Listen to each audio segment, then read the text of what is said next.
നിങ്ങളുടെ favourite shows ഇനി ഒരിക്കലും മിസ്സാവില്ല. ഇപ്പോൾ C5 കാണും നിങ്ങളുടെ ഫേവറേറ്റ് ഷോ തികച്ചും സൗജന്യമായി.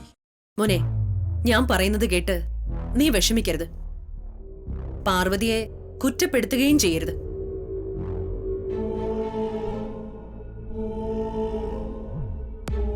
അവളെ ശകാരിക്കരുത് മോനെ. അമ്മേ, അമ്മ പറയാൻ പോകുന്ന എന്താണെന്ന് എനിക്കറിയില്ല. പക്ഷെ ഒന്ന് വ്യക്തമായി, അമ്മ പറയാൻ പോകുന്നത് പാർവതിയെക്കുറിച്ചാണെന്ന്. അമ്മ പറഞ്ഞോ?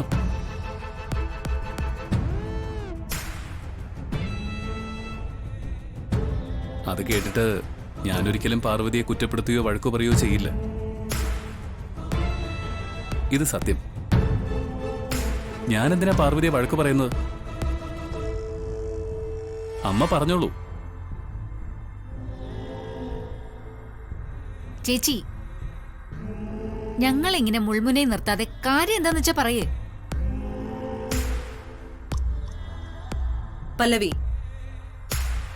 യഥാർത്ഥത്തിൽ നീ ഗർഭിണിയാണോ?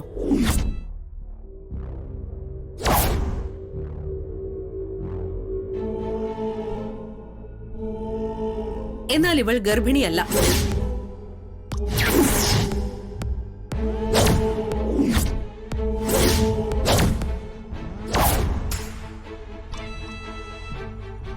വിശാൽ, പല്ലവി പ്രഗ്നന്റ് അല്ലാന്ന്.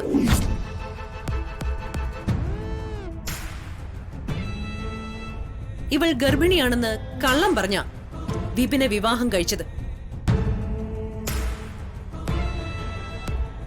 ഞാൻ ഈ പറഞ്ഞത് സത്യമല്ലാന്ന് പല്ലവി പറയട്ടെ.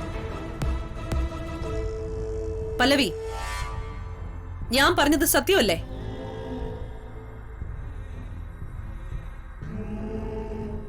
അല്ലെങ്കിൽ വിപിൻ പറയട്ടെ ഇത് സത്യമല്ലെന്ന്.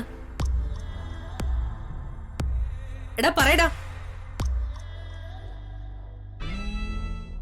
ഞാൻ പറഞ്ഞതല്ലേ വാസ്തവം?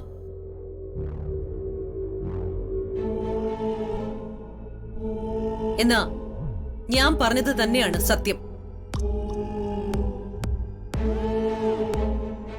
എനിക്ക് അന്നേ സംശയം തോന്നിയതാ. നമ്മുടെ ചെക്കനല്ലേ, ഇവൻ ഇങ്ങനെ ഒരു ചതി കാണിക്കില്ല എന്നുള്ളത് എനിക്ക് ഉറപ്പായിരുന്നു.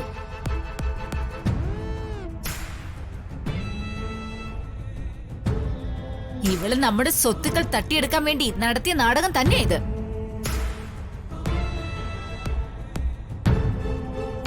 പ്രഭേച്ചി, പല്ലവി വെറുതെ വിടരുത്.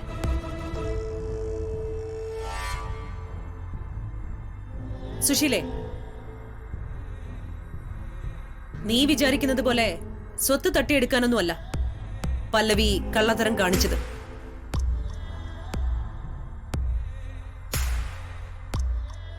ഇവൾക്ക് വിപിനെ വലിയ ഇഷ്ടമായിരുന്നു. പിരിയാൻ പറ്റാത്തത്ര തരത്തിലുള്ള ഒരിഷ്ടം. അതുകൊണ്ട് ഇവനെ നഷ്ടപ്പെടാതിരിക്കാൻ വേണ്ടിയാണ് പല്ലവി കള്ളം പറഞ്ഞ് ഈ കല്യാണം നടത്തിയത്.